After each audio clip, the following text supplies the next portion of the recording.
يا أهلا وسهلا. اتفضلوا، تعالوا نقعد كده شوية في الأول. آم، ومن غير أي استعجال ومن غير أي ضغط ومن غير محاولة مننا خالص. يعني أنا بتكلم عن نفسي طبعا إنه أبان قوية دلوقتي. خدوا نفس كده معايا ويمكن الحلقة دي مش علشان نتعلم حاجة جديدة قد ما هي علشان نفتكر حاجة قديمة. النهاردة أنا مش هتكلم كدكتورة سنين ولا دارسة كام كورس حلوين كده في علم النفس ولا حتى كأم. بس يعني أنا عارفة نفسي إنه لما بتكلم بيبقى طبعا لا إرادي مننا بالعلم اللي بيبقى في مخنا، بنحاول نتكلم ونربط اللي بنقوله باللي احنا فاهمينه وعارفينه. وأكيد أنا قاعدة مع نفسي قبل كده في الموضوع ده كتير، فأكيد يعني بحاول أفهم نفسي ويمكن طريقة فهمي لنفسي تبقى برضو حاجة جديدة لحد بيسمعني أو تفيده أو تحاول تحطه على أول طريق، هو كمان إنه يحاول يفهم هو لو كان في حتة زي اللي أنا هتكلم عنها دلوقتي. يعني أنا هبتدي ونشوف الكلام هياخدنا لفين. أنا النهاردة جاية أتكلم معاكم كبنت، بنت كان يعني العالم بتاعها عالم بسيط جدا، وكانت فاكرة انه هيفضل كده على طول. النهاردة انا هتكلم عن الطفلة اللي جوايا، مش الطفلة اللي كانت، لا، الطفلة اللي لسه عايشة جوايا. لما بنيجي نسأل حد عن عمره على طول بيدينا رقم، بس العمر مش دايما بيتحسب بالرقم. سبحان الله، ساعات اصلا الانسان بيقابل طفل وتلاقي عقله احسن من 100 بالغ ممكن يكون حواليك، وممكن تقعد مع واحد 60 و70 وتحس انه مفيش محتوى، يعني مفيش حاجة بنتكلم فيها خالص. يعني العمر مش دايما رقم، بس العمر اللي انا عايزة اتكلم عنه اللي مربوط بالبنت اللي جوايا ديت هو العمر العاطفي. علم النفس لما بيتكلموا فيه عن العمر العاطفي ما بيقولوش رقم. العمر دوت بيدل وبيقول لنا مستوى النضج بتاعنا في فهم المشاعر، في تعاملنا مع الفقد مثلا، مع التغيير، مع خيبة الأمل. أنا في حالتي مثلا، وممكن يكون حد تاني بيسمعني، أنا في الأربعينيات في العمر بس في حتة جوايا كده واقفة مثلا أكتر من 20 سنة فاتوا، أو يمكن أكتر، يمكن أكتر. أنا اكتشفت بقى إن في حتة جوايا واقفة هناك في زمن بعيد عدى عليه سنين وسنين. أنا اتولدت وكبرت وعشت معظم عمري في الإمارات في منطقة كان اسمها المطينة. والله مش عارفة هو يعني الاسم ده لسه موجود على المنطقة، غيروها مش عارفة. وكانت عمارة اللي احنا عايشين فيها عمارة حندوقة عبارة عن دورين ب4 شقق وشقة متقفلة على السطوح، وسكان العمارة دي كلهم على بعضهم كده ناس بسيطة وقلوبهم مليانة طيبة. بس أنا عايزة أتكلم عن غير أسرتي اللي هي بابا وماما وأخواتي، كان في 2 من سكان العمارة ديت أهم شخصيتين، كانوا جدي وجدتي الله يرحمهم من ناحية والدتي. دول ما كانوش عيلتي، لا، دول كانوا كتلة إحساس ومشاعر، كانوا بالنسبة لي رمز للأمان. الطفل سبحان الله لما بيبقى في أول سنين حياته كده بيكون نموذج داخلي للدنيا والعالم من حواليه، ويقعد يسأل كده حتى من غير ما ينطق، هو العالم اللي حواليا ده أمان؟ طب هو الناس اللي حواليا ديت بتحبني؟ طب هل لو أنا عوزت واحتجت حاجة هلاقي حد جنبي ويمد إيده ويساعدني؟ ولو إجابة الأسئلة ديت كانت بيتزرع جوه الطفل دوت شعور ثابت بالأمان. والحمد لله إن دي كانت إجابتي على الأسئلة ديت. أنا قلت أنا اتربيت في بيئة طبيعتها الحنية وكرم من غير حسابات وقرب وحب من غير تمثيل.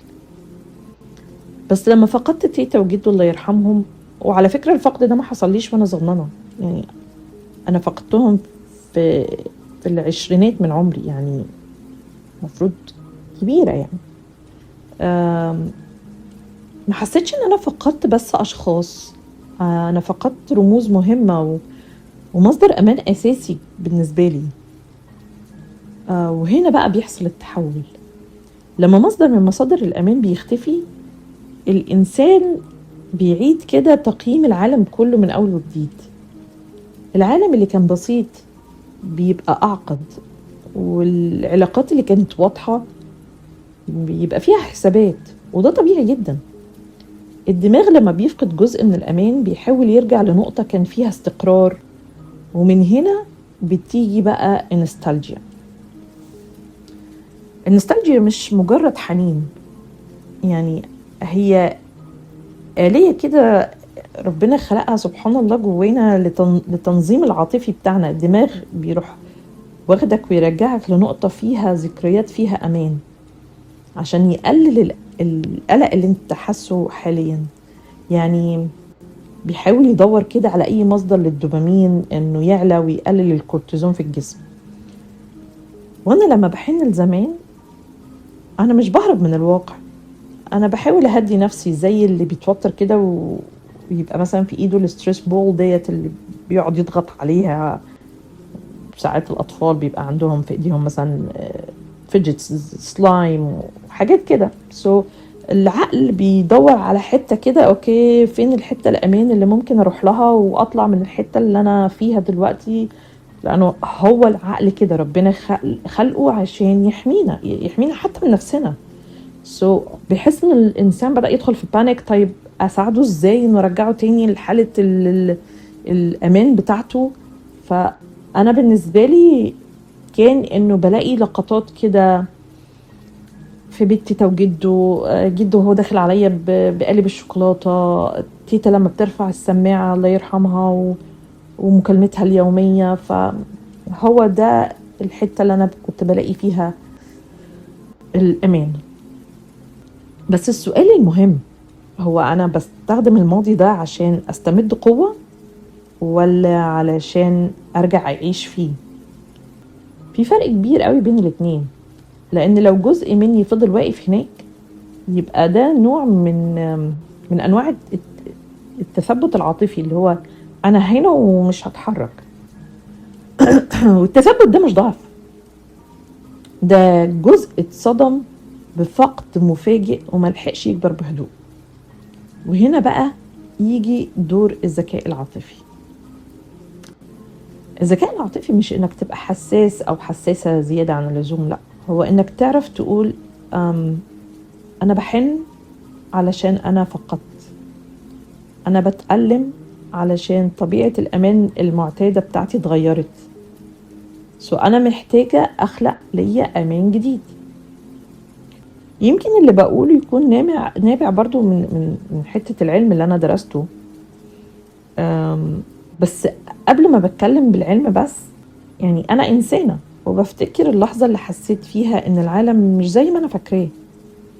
مش لحظة وفاة، دي لحظة ادراك ان مش كل الناس بنفس النقاء، وان الطيبة محتاجة وعي، وان الحنية لازم يبقى معاها حدود، واننا ما نتعودش على استدامة النعمة اللي هي زي ما بيقولوا، يعني ما ناخدش النعم اللي في ايدينا ديت for granted انه هتفضل موجودة. ساعات احنا سبحان الله بنتغاضى جدا على حتة التدبر في اللي بايدينا دلوقتي، اللي احنا فيه. يعني نعم لا تعد ولا تحصى، بس ساعات بنقول بنعتاد على النعمة. بنصحى عادي روتيننا طبيعي، وفي لحظة بيحصل الفقد، وفي لحظة الإنسان مثلا يا ريتني كنت عبرت عن اللي جوايا، يا ريت كنت حبيت اكتر، يا ريت كنت اديت اكتر. فهي النقطة انه ما ناخدش كل حاجة في حياتنا for granted. هنا كان الصراع، هل افضل الطفلة الطيبة ولا ابقى اقسى وكده علشان اعرف اواكب العالم؟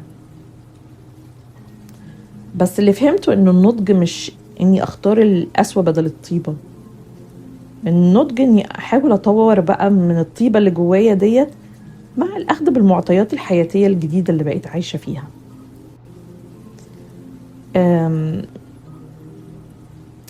يعني انك تحافظي على نقائك بس تبني وعي يحمي الطفل الداخلي. الطفل الداخلي ده مش محتاج يتدفن، هو محتاج يتسمع له عشان يكبر وينضج. طب يعني ايه يكبر ازاي؟ يعني بدل ما يستنى ان حد يديه امان، يتعلم يخلق الامان ده لنفسه. يعني انا مش عايزة ارجع اعيش في العمارة الدورين ولا ارجع زمن خلص خلاص، بس عايزة افهم ان الامان اللي كنت بحسه ما كانش في الحيطان، ده كان في العلاقات والاحساس اللي اتزرع جوايا. والنهاردة عليا مسؤولية انه ازرع الاحساس بتاع الامان دوت في بيتي وعيالي وفي نفسي. يمكن جزء مني فضل هناك، لكن الجزء ده مش عايز يعيش في الماضي، هو بس عايز يطمن ان الخير اللي اتربى عليه لسه ينفع يبقى موجود في العالم ده ويقدر يعيش بيه وفيه. وانا مؤمنة انه ينفع، بس بنضج وبوعي وبذكاء عاطفي اكبر. يمكن لما بنحن او بنبكي مش بيبقى على الاماكن اللي احنا كنا فيها، احنا بنحن على الاحساس اللي كان فيها، على نسخة مننا كانت مطمنة، اللي كانت شايفة العالم ابيض وانقى اكتر. يمكن انا كنت محتاجة وقت عشان افهم ان فقدان تيتا وجده ما كانش بس فقد ناس، ده كان فقد مرحلة كاملة. وكان طبيعي ان كل جزء مني بيبقى عايز يفضل واقف هناك. بس النهاردة انا مش زعلانة على الطفلة دي، انا ممتنة ليها جدا لانها علمتني يعني ايه امان، علمتني يعني ايه طيبة من غير تمثيل، وعلمتني ان الحنية مش ضعف. الطفلة اللي جوايا محتاجة اني اطبطب عليها، اقول لها ما تخافيش. الناس الطيبة اللي راحوا، يعني ربنا يبارك في اعمار الناس الطيبة اللي موجودة دلوقتي. انتي تقدري تزرعي امان جواكي ولعيالك ومانوفر كده في الحياة، وتشوفي فين الحتة اللي هتبقى الصح.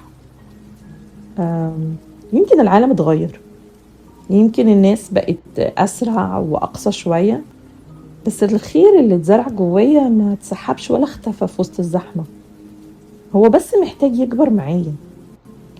ولو انت سامعني دلوقتي وحاسس انه في جزء منك فضل في زمن تاني، ما تحاولش تمحيه، بس ما تسيبهوش يعيش هناك لوحده. خده بإيدك وقوله تعالى نكمل سوا. ولو حسيت أو حسيتي إنك جيتوا هنا ولقيتوا طبطبة، يبقى أتمنى إن ما تبقاش آخر مرة تيجوا تزوروني، وبكرة نكمل على مهلي.